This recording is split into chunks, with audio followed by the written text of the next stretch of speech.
merci. Tu as accepté, Seigneur, de mourir sur la croix à cause de mes péchés, Seigneur. Lorsque j'étais encore dans les péchés, tu étais mort sur la croix pour moi, pour ma famille, pour mes frères et sœurs dans le Seigneur. Béni soit ton Seigneur. Toi, les riches que tu étais, tu t'es fait pauvre pour nous enrichir, mon Dieu. Tu as pris ma place, mon Dieu. Aujourd'hui, là, Seigneur, je suis parmi les saints, que ton nom soit béni. Béni soit ton Seigneur Jésus. Merci parce que tu nous as gardés. Merci parce que tu nous as protégés. Ce matin encore, nous sommes là dans ta présence, mon Dieu. Que ton nom soit béni, que ton nom soit glorifié. Nous voulons partager ta parole, Seigneur. Tout passera, mais ta parole ne passera jamais, Seigneur. Fais en sorte que cette parole puisse, Seigneur notre Dieu, changer nos vies, nous conduire, mon Dieu, à marcher selon ta volonté. Béni soit ton Seigneur. Père, je ramène toute pensée captive à l'écoute de ta parole. Partout, Seigneur, les gens suivront, mon Dieu, cette prédication. Que le Saint-Esprit soit au centre de toutes choses. Que ce soit la vérité qui vienne de toi, Seigneur, mon Dieu, car c'est la vérité qui libère. Béni soit ton Seigneur. Que le Saint-Esprit règne, car il est écrit là où 2 ou 3 sont réunis à ton nom, tu es au milieu d'eux. Seigneur, mon Dieu, je sais que tu es là, Seigneur, et coordonne toutes choses. Merci pour le succès, merci pour la gloire, merci pour ce temps favorable, Seigneur, que tu nous as accordé. Utilise-moi, Seigneur, comme tu ne m'as jamais utilisé pour ta gloire. Je détruis tout ce qui n'est pas de toi au nom de Jésus. Saint-Esprit, sois au centre de toutes choses. Au nom du Père, du Fils et du Saint-Esprit. Amen. Shalom, peuple de Dieu, que le Seigneur vous bénisse abondamment. Aujourd'hui, nous sommes le dimanche 14 juin 2020. Que Dieu nous bénisse parce qu'il a permis que nous soyons là et nous continuons avec nos enseignements. Nous continuons avec le confinement et nous continuons aussi à prêcher la parole de notre Dieu. Et si on continue à nous sensibiliser, d'appliquer les mesures d'urgence de protection contre le coronavirus, et nous aussi nous allons continuer à prêcher la parole de notre Dieu pour dire aux gens attention, il y aura bel et bien la fin du monde. Et avec notre sujet, les retours de Jésus, l'urgence d'être prêt pour enlever et pour l'enlèvement. Donc, nous qui sommes enlèvement, Jésus revient bientôt et par la grâce de Dieu, on a parlé sur les signes des temps de la fin. Et après les signes des temps de la fin, on a parlé de l'urgence de se préparer pour l'enlèvement. Dans ce thème, on avait énuméré 5 urgences pour se préparer à l'enlèvement. Premier point, c'est être né de nouveau. Pour être enlevé, il faut être né de nouveau. Deuxième point, c'est pas de salut sans repentance. Et troisième point, persévérer dans la sanctification. Et quatrième point, l'ordre du Seigneur d'évangéliser. Et cinquième, ça sera être constamment dans l'attente de son retour. Et sans plus tarder, ce matin, nous prenons notre quatrième point, l'ordre du Seigneur d'évangéliser. C'est le Seigneur qui nous a donné l'ordre d'évangéliser. Si nous évangélisons, ce n'est pas parce que le pasteur nous a demandé d'évangéliser, ce n'est pas le chef de département de l'évangélisation qui nous demande d'évangéliser, mais si nous évangélisons, c'est parce que c'est un ordre du Seigneur. Alléluia. L'ordre du Seigneur d'évangéliser, c'est parmi les points très capitaux que nous devons toujours considérer. C'est une des conséquences les plus importantes que l'attente de l'enlèvement devait produire dans nos vies. Donc, dans nos vies telles que nous sommes là, nous attendons l'enlèvement. Alors, ça doit produire en nous cet esprit d'évangéliser, de parler de la gloire de Jésus. Et cette urgence de sauver un maximum d'âmes avant qu'il ne soit trop tard. Nous sommes appelés à prêcher un bon nombre de gens pour que cela ne soit pas trop tard. Et tu dois commencer dans ta maison, dans ta famille, et auprès des amis, à l'université, au travail, dans le bus, au marché, avec les amis, partout où tu es, parle de Jésus. Parce que dans le livre de Matthieu chapitre 28, versets 18 à 20, la Bible nous dit clairement, Jésus s'étant approché,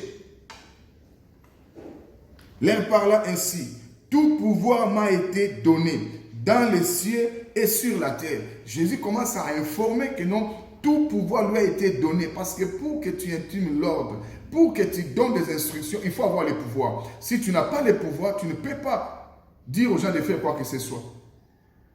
Et pour que cela soit exécuté, il faut que tu aies le pouvoir. Et Jésus confirme auprès de ses disciples, moi Jésus qui est avec vous ici, j'ai le pouvoir. Le pouvoir, il dit que le pouvoir m'a été donné dans le ciel et sur la terre. Donc dans le ciel, il a le pouvoir. Ici sur la terre, il a le pouvoir. Mais nous avons les gens qui ont le pouvoir seulement sur la terre, mais pas au ciel. C'est seul Jésus qui a le pouvoir au ciel et sur la terre.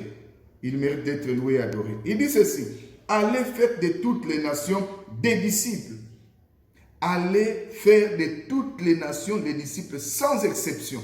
Donc la parole de Dieu sera prêchée partout, même dans des pays où ils ne croient pas en Jésus. Nous finirons par prêcher la parole sans exception. Jésus n'a pas exclu, même chez les Arabes, même là où il y a Al-Qaïda qui règne, nous prêcherons toujours l'évangile. Allez, faites de toutes les nations des disciples, les baptisant au nom du Père, du Fils et du Saint-Esprit. Verset 20. Et enseigne-leur à observer tout ce que je vous ai prescrit. Et voici, je suis avec vous tous les jours jusqu'à la fin du monde. Quelle confirmation et certitude. Et ce qui est très capital, ce que j'ai beaucoup aimé. Jésus n'a pas dit, je vous donnerai l'argent, allez partout dans le monde, faites-les mes disciples. Parce qu'il y a beaucoup de gens qui conditionnent l'évangélisation avec l'argent. Non, l'évangile, tu y vas seulement avec le souffle de vie que Jésus t'a donné, la grâce que Dieu t'a accordée pour que tu sois en mesure de parler de Jésus à d'autres personnes. Tu y vas seulement avec la Bible que tu avais achetée. Et tu commences à parler de Jésus, même si tu n'as pas la Bible. Mais tu as des versets bibliques, parle de Jésus et la personne acceptera Jésus comme Seigneur et Sauveur. Mais beaucoup de gens conditionnent l'évangile avec l'argent. Non, la Bible ne dit pas. Quand tu auras l'argent, tu vas aller. Non. Il dit seulement aller. Faites de toutes les nations des disciples, les baptisant au nom du Père, du Fils et du Saint-Esprit. Et il ne s'arrête pas là-bas. Nous avons aussi un sérieux problème. Nous pouvons faire l'évangélisation. Nous prêchons Jésus, d'accord. Mais il faut les enseigner. Enseigne-les à observer tout ce que je vous ai prescrit. Tout ce que je vous ai prescrit, c'est quoi? C'est la parole de notre Dieu. Quelqu'un qui a reçu Jésus, mais il n'a pas eu le temps d'être formé. Il n'a pas eu d'être... Voilà pourquoi il faut gagner, former et envoyer aussi la personne. Mais nous nous arrêtons parfois seulement, tu prêches quelqu'un l'évangile, c'est une bonne chose. Mais ce qui est idéal, il faut aussi que la personne soit enseignée. Et pourquoi la personne doit être enseignée? Si nous prenons nos Bibles, dans l'Ancien Testament, on montre l'importance d'observer la parole de notre Dieu. Le livre de Josué chapitre 1, Josué chapitre 1,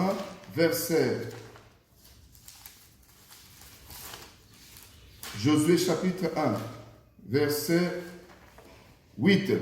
Que ces livres de la loi ne s'éloignent point de ta bouche. Médite les jours et nuits pour agir fidèlement selon tout ce qui est écrit. Pour agir fidèlement selon tout ce qui est écrit. Que ces livres de la loi ne s'éloignent pas de ta bouche. Médite les jours et nuits. Donc on insiste. Voilà pourquoi il faut donner l'affermissement.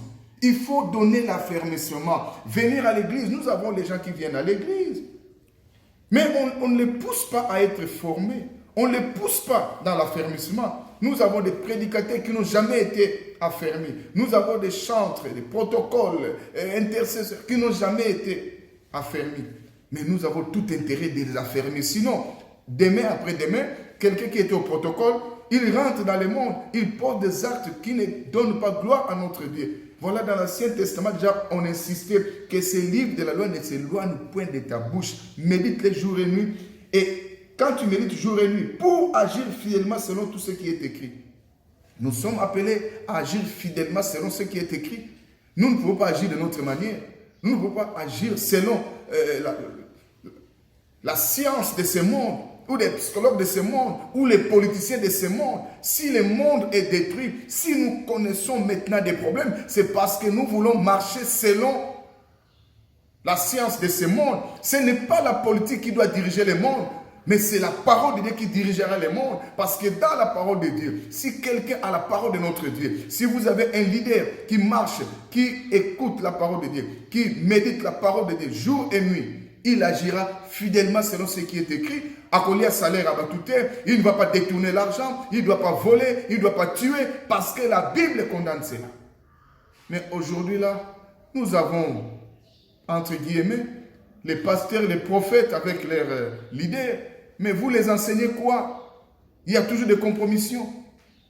Gloire à Dieu parce qu'il est écrit dans la parole de notre Dieu que tous ces mondes-là, ils seront exposés en spectacle. Et ils commencent à sortir en spectacle.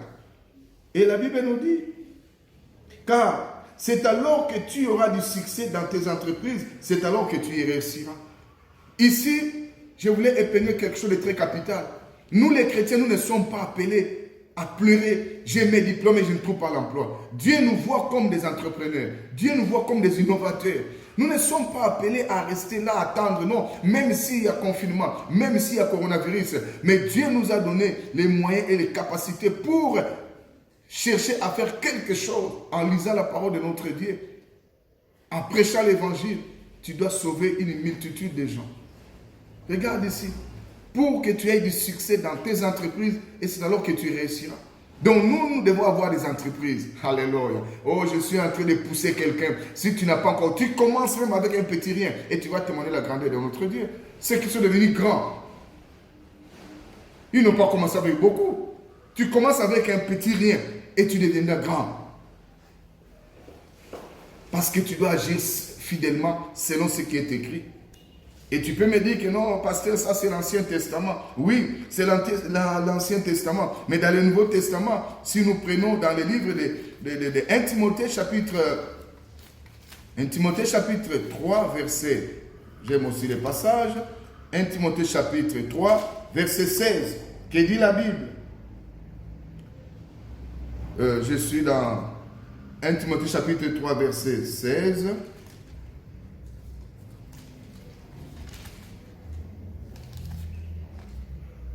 Nous prenons plutôt 2 Timothée chapitre 3, verset 16. Toute écriture, c'est 2 Timothée plutôt. 2 Timothée chapitre 3, verset 16. La Bible dit ceci.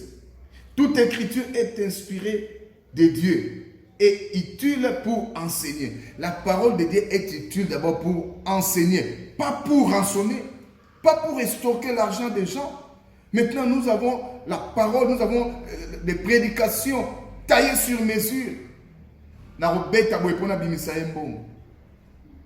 y a un moment où je me rappelle, on nous prêchait l'évangile. Pessa Isaac, donne ton Isaac. Mais il y a des gens qui ont donné l'Isaac. L'Isaac, c'est quoi? C'est quelque chose qui te préoccupe au premier rang. Les gens ont donné. Mais nous connaissons bien dans l'histoire de la Bible. Quand Abraham avait donné Isaac, Isaac n'était pas parti. Alléluia. Isaac n'était pas parti. Notre Dieu avait préparé quelque chose pour remplacer Isaac. Mais si moi, j'ai ma Jeep qui est mon Isaac, je donne. Au retour, vous me retournez ma Jeep et Dieu va préparer ce qui devrait être comme offrande. Mais on a stocké l'argent du peuple de Dieu. Ce n'est pas ça l'évangile. Ce n'est pas ça l'ordre que Jésus nous a donné.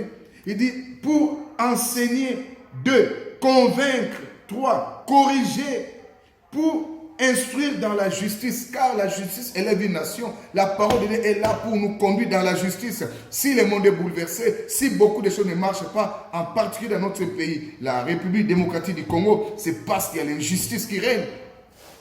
Nous ne sommes pas contre les autres. J'ai vu les agitations par-ci, par-là. Ça, c'est de l'injustice. Pendant que le pays est en crise, pendant que les choses ne marchent pas, mais nous avons vu, nous avons suivi. Nos députés sont en train de déclarer qu'on leur ajoute encore $2000 pendant que le taux a été augmenté. Les salaires des gens, quelqu'un qui touchait, si on peut faire l'équivalence, $1000 il y a 3 ans passés, actuellement là, il a presque la moitié, $500. Mais ils n'ont pas parlé quel mécanisme il faut mettre pour que nous puissions aider les gouvernements, aider la population, sensibiliser la population, de faire quelque chose pour que l'économie monte. Non, qu'on leur ajoute. Cet argent-là viendra d'où? Ça, ce n'est pas l'évangile. Mais ici, c'est la justice qui règne. Alléluia. Jésus, des riches qu'il était, il s'est fait pauvre. Pourquoi ne pas dire que nous, avec leur salaire, qu'ils enlèvent $2000, ils mettent dans le compte de l'État pour aider les pauvres. Mais ils veulent encore prendre. Les enseignants, ils touchent.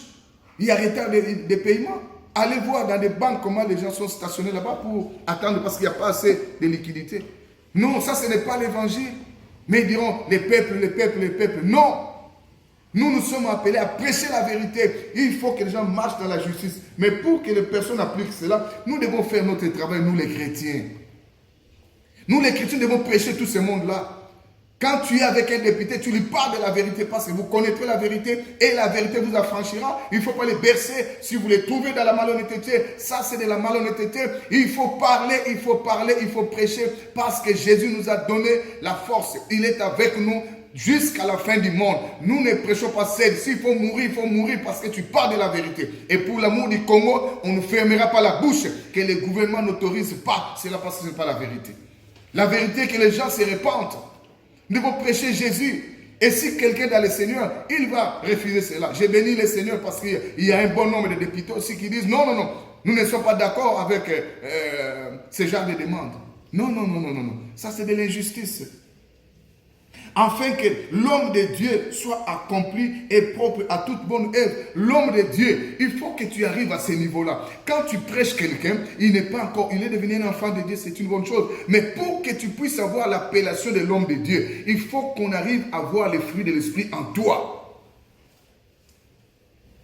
Que non, les autres ne voient pas, mais d'autres personnes, ils vont identifier cet homme-là, c'est un homme de Dieu. Parce que je vois son comportement, je vois sa façon d'agir. Il est réellement un homme de Dieu. Voilà la raison pour laquelle notre bien-aimé Paul était conscient de cette immense responsabilité. Et il a assumé. N'hésitez pas à dire, malheur à moi si je n'annonce pas l'évangile. Paul lui-même, il est tenté de se connaître pour dire, malheur à moi si je n'annonce pas l'évangile. Mais nous les chrétiens aujourd'hui, on ne se soucie même pas de prêcher l'évangile. Tu peux rester 1 mois, 2 mois, 3 mois, une année, tu n'as gagné personne dans le Seigneur. Tu ne prêches pas. Mais toi, tu es dans l'église parce qu'on t'a prêché. Si moi je suis à l'église parce qu'on m'a prêché. Et je sais qu'à l'époque, quand j'avais reçu Jésus-Christ, il y avait l'interpellation. Que non, comme l'apôtre Paul dit, tout ce que tu as entendu auprès de moi, en présence de plusieurs témoins, confie-les à des hommes fidèles qui soient capables à les transmettre aussi à d'autres personnes. Où sont ces hommes-là? 2 Timothée chapitre 2, verset 2. Et ce que tu as entendu de moi en présence de beaucoup de témoins, confie-les à des hommes fidèles qui soient capables de l'enseigner aussi à d'autres personnes. C'est la continuité. Ce que vous entendez auprès de moi, en présence de plusieurs témoins, vous êtes dans l'obligation d'être capable de les transmettre aussi à d'autres personnes. Nous n'arrivons plus à inculquer cela auprès de nos enfants. Dans le Seigneur. Maintenant, c'est les djalielo en Jésus.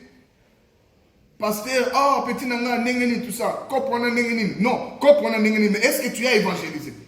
Les copes des copes qui ouvrira les portes de bénédiction, c'est prêcher Jésus à d'autres personnes. Mais on ne les fait plus. Que Dieu nous fasse grâce. L'apôtre Paul a compris cela. C'est dans le livre de 1 Corinthiens chapitre 9, versets 16 à 17. 1 Corinthiens chapitre 9, versets 16 à 17. Il déclare lui-même, il déclare, j'ai eu peur quand je méditais, quand je faisais l'étude par rapport à ces enseignements. J'ai dit, mais comment, ça c'est vraiment la folie des grandeurs.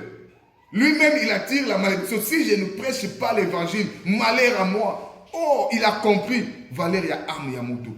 L'apôtre Paul a compris que non. Ça a une importance capitale de prêcher Jésus à d'autres personnes.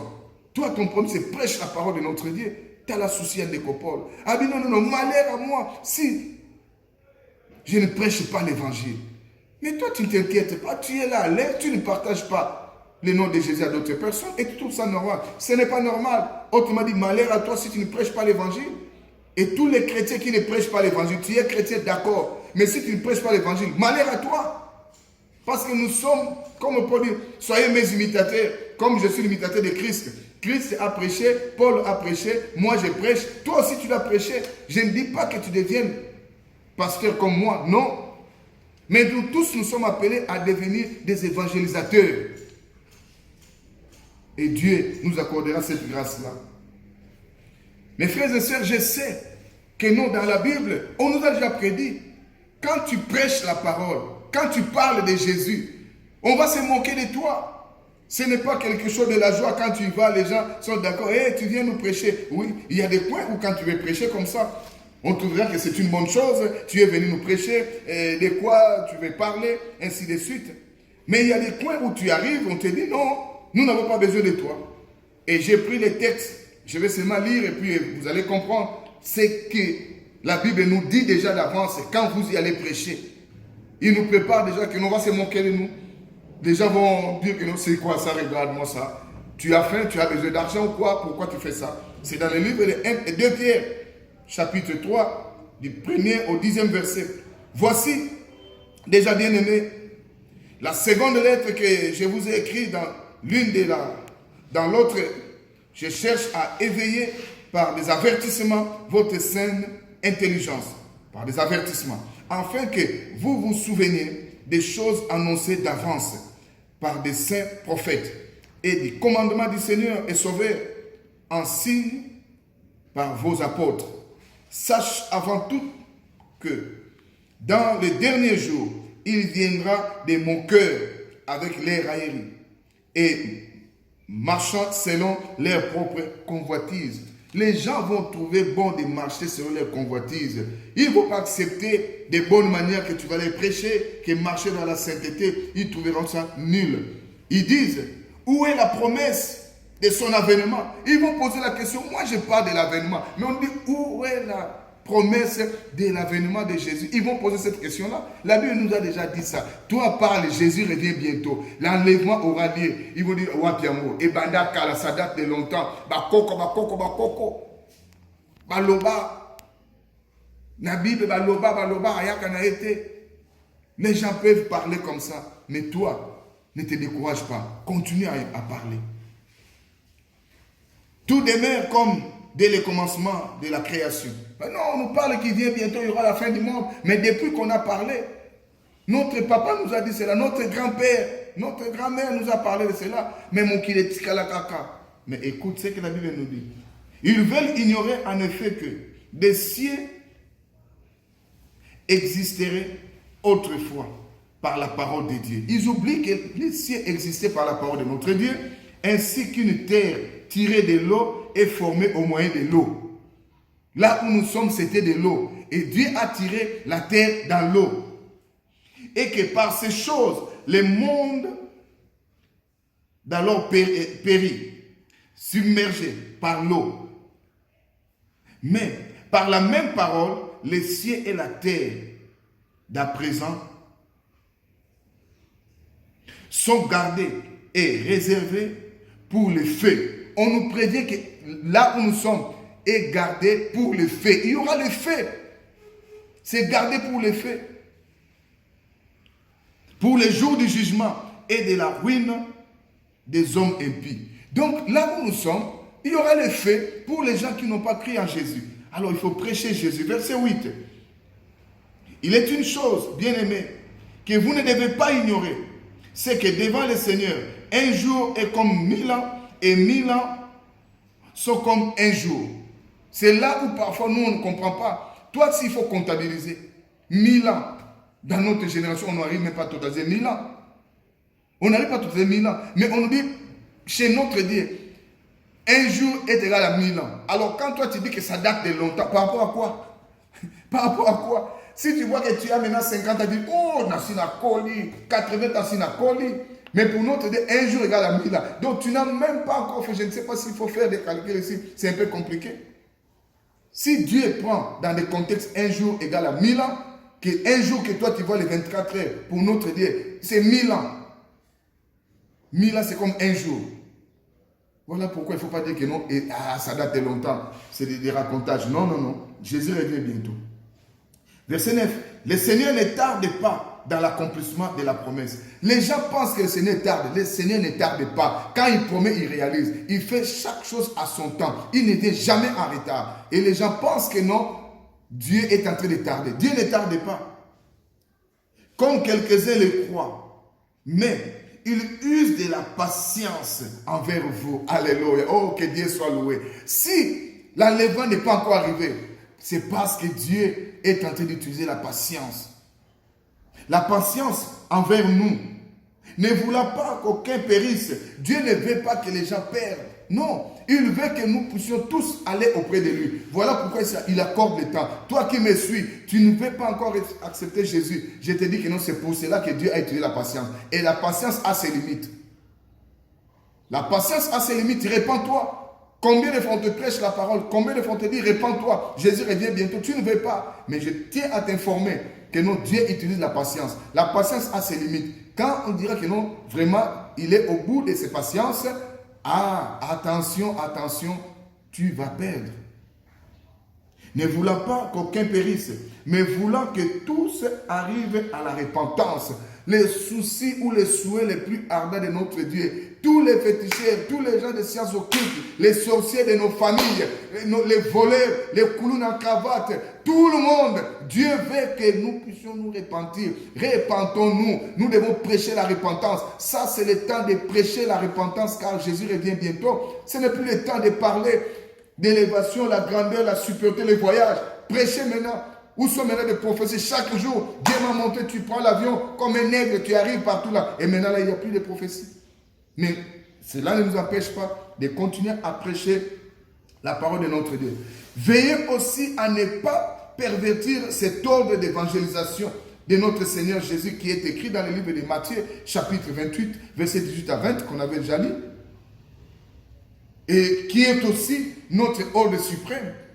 L'ordre suprême de tout chrétien, c'est aller partout dans le monde, faites-les mes disciples, les baptisant au nom du Père, du Fils et du Saint-Esprit. Ça, c'est un ordre suprême qu'un chrétien ne peut en aucun cas oublier.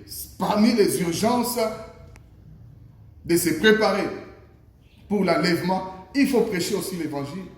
Il faut parler de Jésus.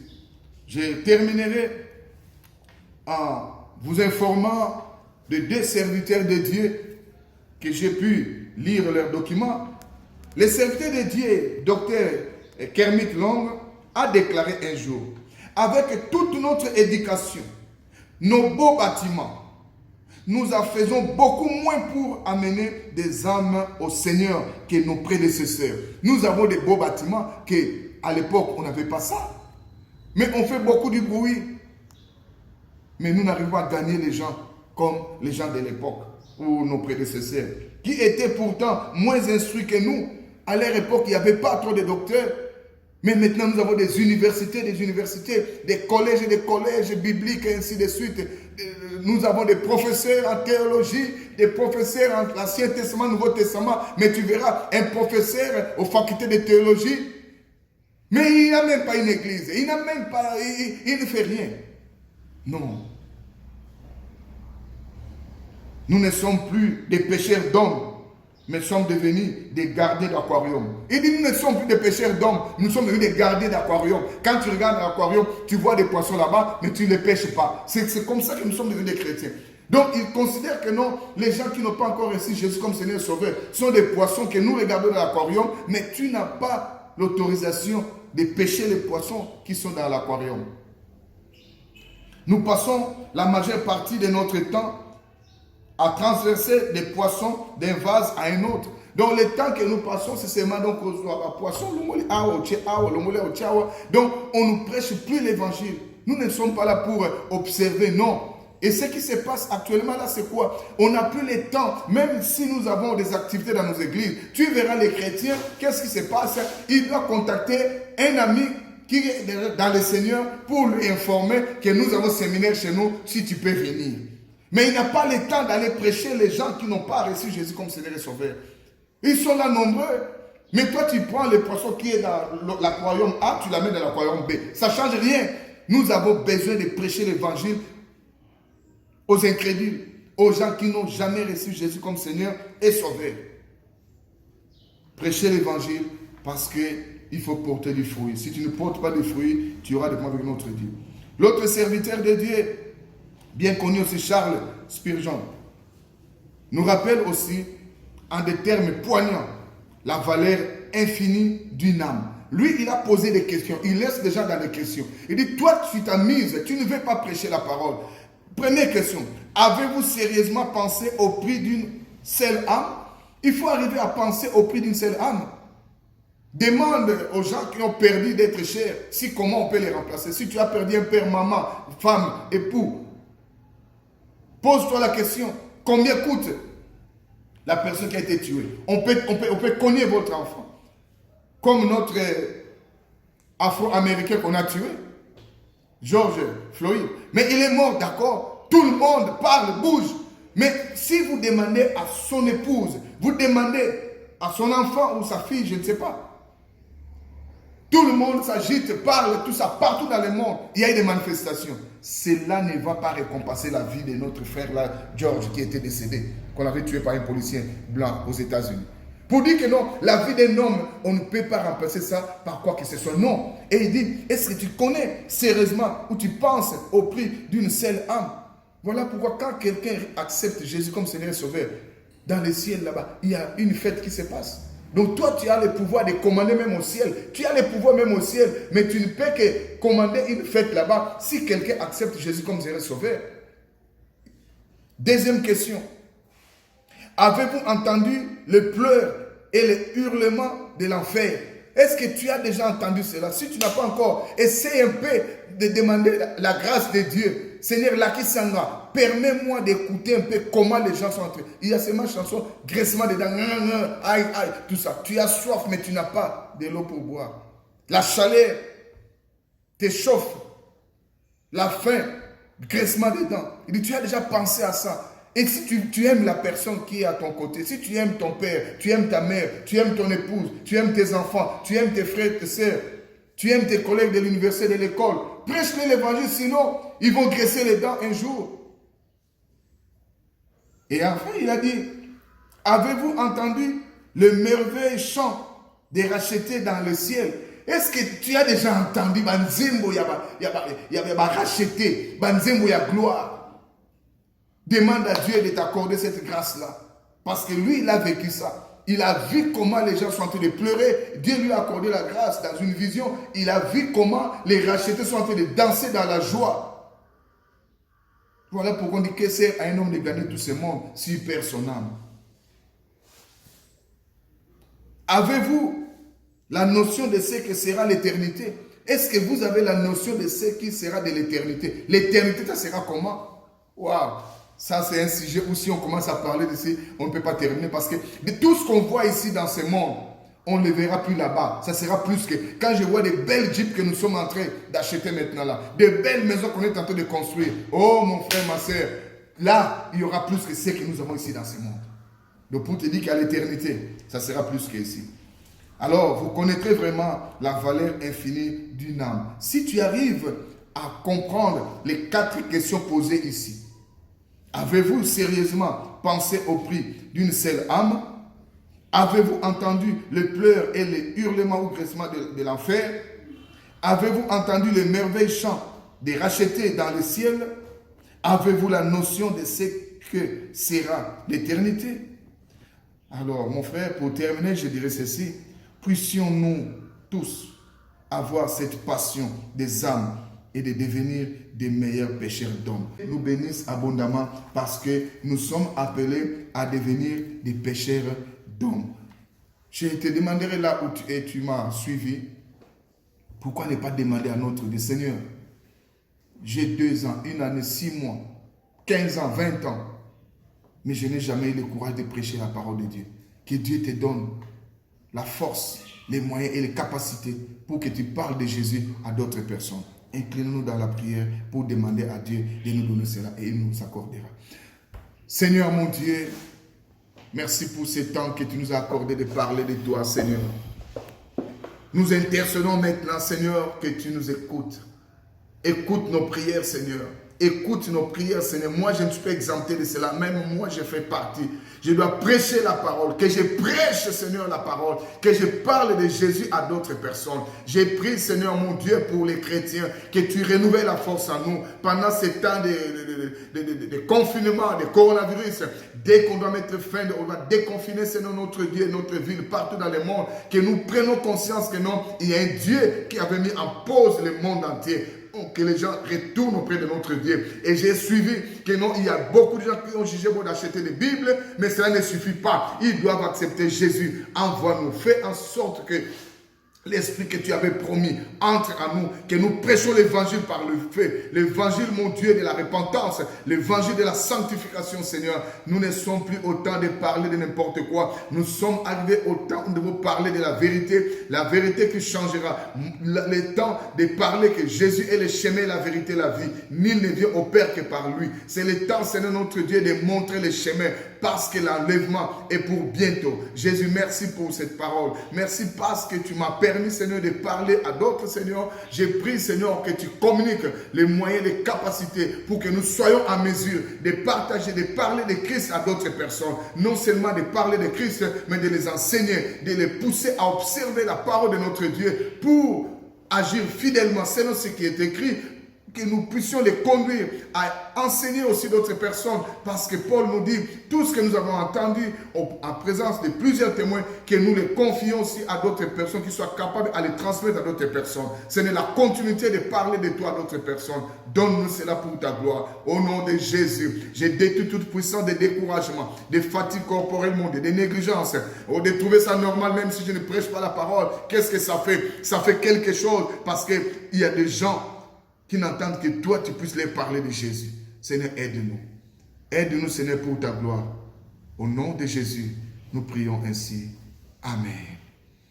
J'ai béni le Seigneur parce qu'il est notre Dieu. C'est votre humble serviteur, pasteur Zeno Massamba Makodila, le pasteur responsable de l'église, centre évangélique, la parole de la réconciliation abrégée, CPR. Et notre numéro de contact, c'est plus 243 81 27 22 368. Je répète, plus 243 81 27 22 368. Que Dieu vous bénisse abondamment. Et nous sommes dans la commune de Kasavubu, sur croisement Victoire Chaba, dans la République démocratique du Congo, RDC. Merci beaucoup. Que Dieu vous bénisse encore abondamment.